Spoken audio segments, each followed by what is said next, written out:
a todo el personal sin tener a alguien puntual a quien uno quiera desestabilizar emocionalmente. Claro. ¿No? En donde acá se hace presente la violencia simbólica, que tiene que ver con esto, con sostener a través de estereotipos, roles o funciones que se asignan a diferentes géneros. Pero ese hostigamiento se da entre pares o entre algún tipo de jefatura, algún principio de autoridad de uno sobre otro. El moving se da.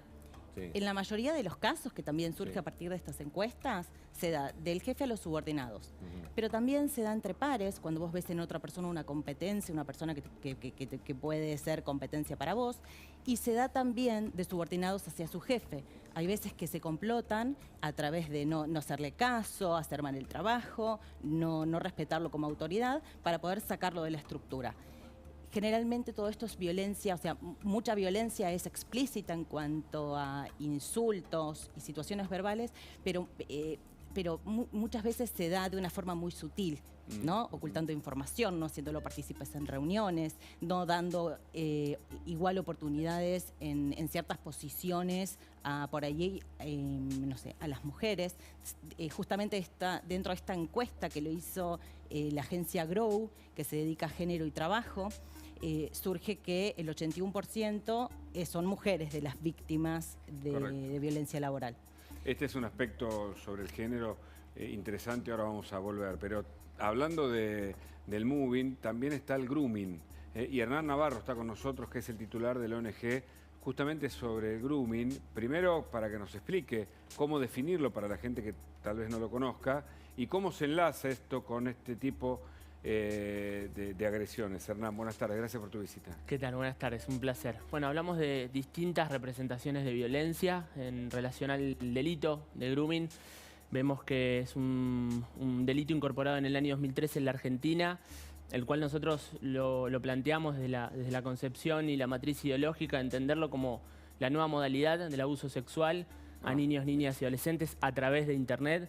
Hablamos de un delito que ha crecido y ha proliferado de manera notable en la pandemia, en un 200% en la Argentina. En tan solo un año y medio creció más que en 7 años desde que se promulgó la ley allá por el año 2013 hasta el inicio de la pandemia, y que en los últimos datos que pudimos presentar conforme a un informe revelador en más de 5.500 testimonios de niños, niñas y adolescentes entre 9 y 17 años, vemos cómo 6 de cada 10 chicos y chicas hablan con personas desconocidas, a 1 de cada 4 les solicitan, le requieren contenido sexual, hablo de contenido de desnudez. Hablamos que nos arrojó que a los 9 años los niños y las niñas tienen su primer dispositivo propio en la mano, personal, y que habitan en promedio 6 horas diarias conectados a Internet. Si trazamos un paralelismo rápidamente, están más tiempo conectados a Internet que en la propia escuela. Esto es tremendo, porque en este caso hablamos de la niñez, pero del moving, recién Cecilia nos hablaba del problema sobre todo que sufren las mujeres a nivel laboral. Contanos. Se da más en las mujeres, pero la verdad es que se da también en hombres. ¿Cómo definís el moving? ¿Como el acoso? Es un daño. Un daño. Es una acción u omisión a veces. ¿La indiferencia es moving? La indiferencia es moving, de hecho es un moving que te provoca vacío en tareas, vacío en cuanto a uno cómo se siente útil ante la empresa, porque es básicamente un daño que se hace a lo moral, a cuán servible es uno. O sea, la idea es esa, desestabilizar emocionalmente para que uno sienta que no sirve dentro de la organización. Incluso las personas que están expuestas 8 horas diarias, todos los días, a situaciones de hostigamiento, somos inherentes, o sea, es imposible que no estés mal, por lo tanto, efectivamente te desconcentrás y baja tu productividad. Y una característica del moving es que vos te sentís merecedor de ese maltrato porque efectivamente sentís que estás trabajando mal. Y hay organizaciones que promueven esto, es decir, que en la práctica lo desarrolla como algo habitual, y otras que hacen lo contrario también para salvar a las Hay muchas organizaciones, lamentablemente se da en muchas empresas, en ámbitos chicos y grandes. En las grandes organizaciones hay comités de compliance, en donde son espacios que vos podés ir a denunciar cierta situación, en donde es importante que haya equipos de investigaciones que realmente vayan a fondo y tengan que tomar medidas, aunque sea un directivo importante de la organización. Es muy difícil, y a veces se dan situaciones situaciones más chicas, en donde por ahí lo más sano, porque esto realmente trae consecuencias en el empleado de enfermedades psiquiátricas, ansiedad, tristeza, depresión. Una vez en una empresa, un empleado en donde había pasado una situación violenta, dice, me fui muy mal, muy angustiado a mi casa, y llegué a mi casa, estaba mi nena, y le contesté súper mal, y se puso a llorar. Y es como que ahí me cayeron las fichas de que esto me está afectando en mi vida personal, porque somos una sola persona y es muy difícil hacer esa separación. Por lo tanto, o sea, la consecuencia es o renunciás. Hay mucha gente que se da despidos indirectos en los cuales bueno, entran en un litigio, porque si no te terminas enfermando y también la consecuencia es que hay licencias por enfermedad. Digamos, cada vez más los especialistas consideran que vivimos en una sociedad violenta, agresiva, impiadosa, pero muy peligrosa para los más chicos. Yo conozco pequeños de menos de 2 años que ya manejan el celular o las tabletas. ¿Cómo evitar que no caigan en una trampa, Hernán? Bueno, es una pregunta que en un ámbito de nota y de entrevista es muy difícil para mí contestar, dado que esto tiene que ver con un cambio de paradigma hacia lo digital. Hablamos de entender a las infancias, yo lo vengo planteando hace muchos años, como huérfanos digitales. Es decir, hay una distancia, hay un puente roto entre los niños, niñas y adolescentes que tienen la habilidad, la destreza, pero que carecen de la percepción del peligro, versus un mundo adulto que incurre en una falsa percepción de la seguridad. Es decir, padres, madres que entendemos que porque nuestro hijo está con su dispositivo en su habitación, está a resguardo, no hay un peligro in situ per se, cuando en realidad hablamos de un delito donde desaparecen las fronteras. Nosotros trazamos algunas analogías para despertar y generar conciencia en la sociedad en relación a este cambio de paradigma, cuando, por ejemplo, decimos que un niño ingresa con su dispositivo a su habitación, cierra la puerta de su habitación, en realidad ingresó a un boliche todos los días, ¿no? Entonces, creo que en ese punto generar conciencia de que... Me pareció la metáfora, me pareció muy, muy visual, ¿no? Sí, sí. Está en un fanfest un chico de 2, 3, 4, 5, 6, 10 años. Absolutamente.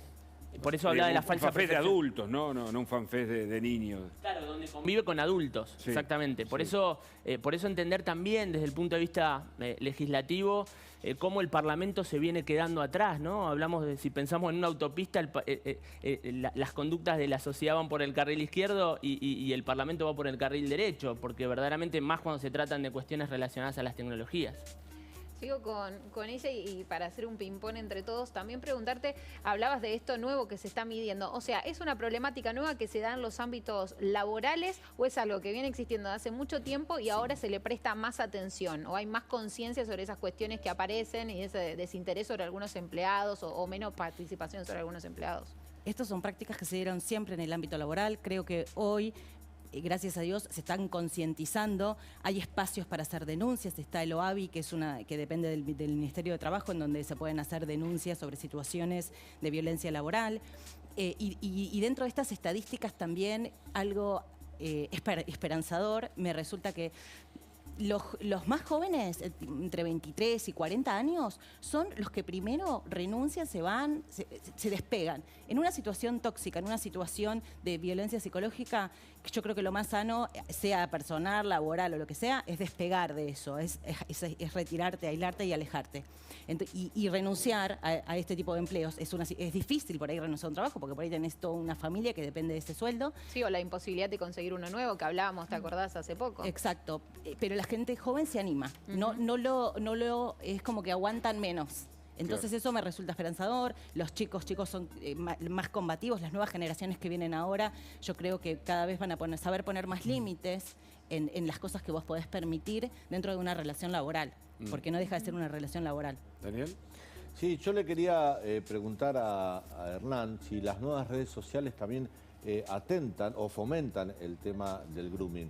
Hace poco hablábamos sobre una nueva red social de fotos, BeReal, que por ejemplo, dentro de la letra chica del contrato indica que una vez que vos te obliga a subir contenido, o sea, para pertenecer, no podés ser un observador, sino que tenés que participar subiendo contenido, y que además en la letra chica dice que esos contenidos vos les cedés a la red por 30 años para que pueda usarlos como ella quiera. Es una foto tuya.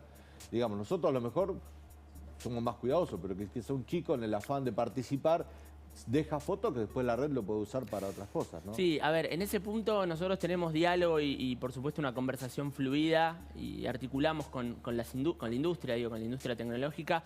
En este punto consideramos que son parte del problema y deben ser parte de la solución. En lo personal considero a las redes sociales como un espejo de la sociedad, digamos, Sí. ahí aplico, no sé, la teoría No, pero cuando te ponen este tipo de normas en la Sí. letra final del contrato, Bueno, digo, está en uno aceptarlas no las o leemos nosotros que somos adultos, imagínate un chico, ¿viste? Sí, es un debate, por supuesto que un debate mucho más profundo, pero en este punto creo que las plataformas, y me voy a las plataformas de juegos, como en las plataformas de juegos, particularmente el delito de grooming, se corrió en un primer escenario, Sí. lo medíamos, en el contexto de pandemia el primer escenario se daba en juegos como Roblox, como Minecraft, como Free Fire, y luego migraban a WhatsApp en primer escenario y a Instagram en segundo escenario.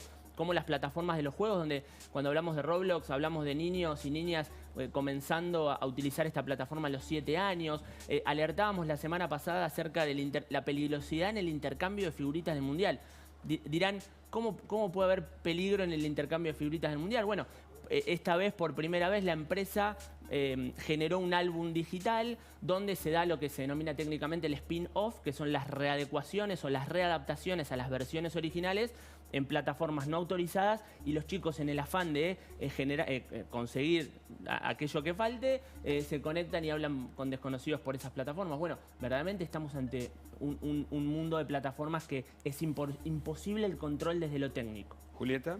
Sí, Hernán, yo por lo que tengo entendido de grooming, básicamente la operatoria normal es una suplantación de identidad, es decir, el menor está hablando con una persona que es mayor de edad sin saberlo, que muchas veces se hace pasar por alguien de su edad, y generalmente termina con algún tipo de extorsión porque el menor entrega fotos íntimas y bueno, se genera esta situación. ¿Esa es la modalidad normal que tiene el grooming o hay otras modalidades que pueden ser más preocupantes incluso? Es tremendamente vinculante tu pregunta en relación al informe que presentamos, donde a 1 de cada 4 le solicitan material de desnudez, y lo enlazaba hace minutos con la norma, porque cómo van quedando las normas obsoletas, y ya voy a la contestación de tu pregunta, dado que lo que pretendía tutelar, o sea, el bien jurídico que pretendía tutelar el legislador en el año 2013 cuando incorpora la norma, era generar una herramienta para evitar el encuentro personal entre una persona adulta para con un niño, niña y adolescente, y por lo tanto evitar el potencial abuso sexual. ¿Es lo que pretende hoy el delincuente sexual a 10 años de la ley en la Argentina? No. Lo que pretenden es el contenido, Claro. es el material. Por eso va a ejecutar distintas herramientas. De hecho, en la última cumbre mundial de seguridad de Facebook que nos tocó participar, hubo una muestra muy grande en Estados Unidos que midió cuánto tarda una persona adulta en lograr que un niño, niña o adolescente se desnude o realice actos de naturaleza sexual en Internet, arrojando como resultado 14 minutos. Uf, qué horrible. Por favor, y vuelvo al tema del moving laboral. ¿Cuáles son las recomendaciones para una persona que sufre moving laboral y que tal vez tenga como sugerencia no digas nada porque esto ya es así, es parte de la cultura, pero la persona no se siente bien y no sabe cómo reaccionar? Cecilia. En principio es importante, una vez que uno se identifica que está sufriendo violencia laboral, es tener contención psicológica. Por esto que les decía, de que uno lo lleva a su casa y somos una persona y te puede traer problemas en la salud. Y nosotros tenemos que priorizar la salud ante lo económico, ante todo. Después hay una página donde se pueden hacer denuncias si uno no se anima a hacerla dentro de la organización porque siente que no va a tener una contención. Y yo creo que si no se ven posibilidades de poder revertir la situación, lo más sano es renunciar de trabajo o ver si hay posibilidades de un reclamo, que son muy difíciles.